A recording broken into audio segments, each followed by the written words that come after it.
Bloomberg Audio Studios. Podcasts, radio, news. One of our fave guests on these markets is Shalett. She's a chief investment officer for Morgan Stanley Investment Management. You've heard of them. They're pretty good over there. I've competed against them my whole career. I had some wins. I had some losses over the years, but they're pretty good.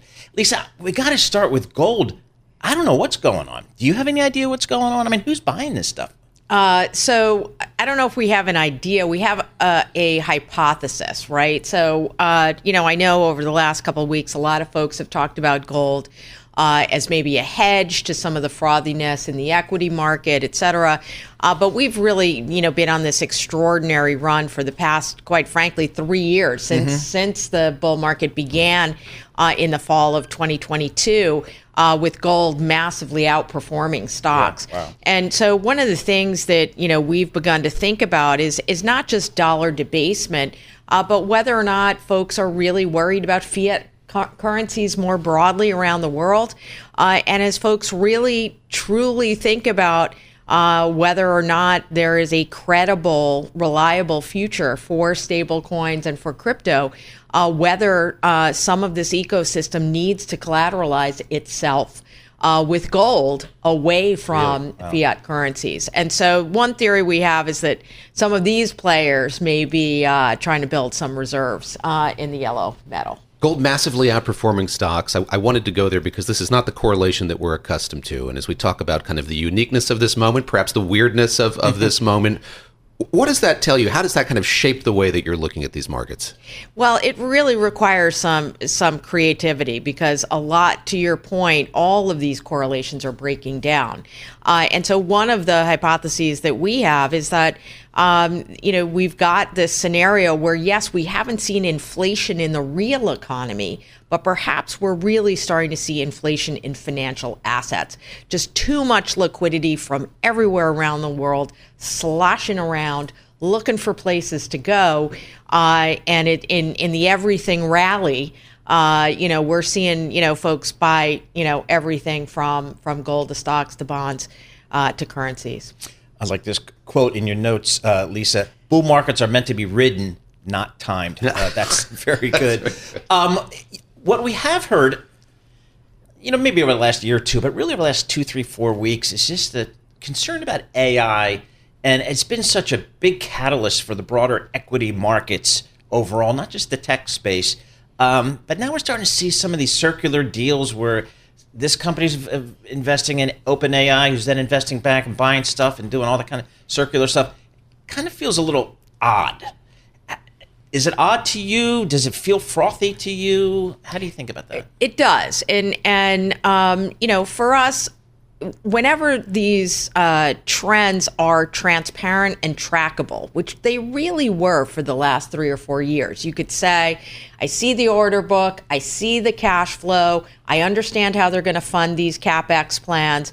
But literally in the last 8 to 10 weeks, the deal making, the pace of the deal making, and the interconnectedness of all of it is starting to suggest to us that we're getting to that part of the cycle where, the analysts start making up new terms, this RPO and revenue that's been accounted for, that's still to be accounted for. It, kind of harkens back to the eyeballs and some of the words we made up during the peak of the internet. And so what our hope is here is that as these deals are rolled out, that the companies are making the effort to really help us map what is real, what is on the come, and what is, potentially just a promise that could vaporize if the demand isn't there. As we think about the potential for froth or bubbles, what's the time horizon that you're looking at? What's the time by which these companies have to kind of find the proof in the pudding here that what they're doing is actually leading to something that's beyond just significant CapEx over and over again? Yeah. So what we've talked about is how critical 2026 is, and probably the second half of 2026. And the reason is because the gains that we can really credibly get from multiple expansion feels like we're getting to that point of exhaustion, and earnings need to come through. The controversy is not are there earnings for, the hyperscalers? Right. I think everyone believes that. The question is, are there productivity improvements from some of the folks who are implementing? And again, I think we're willing to hold our breath for another 6 to 9 months. But I think by next summer, people are going to start saying, hey, show me the money. Yep.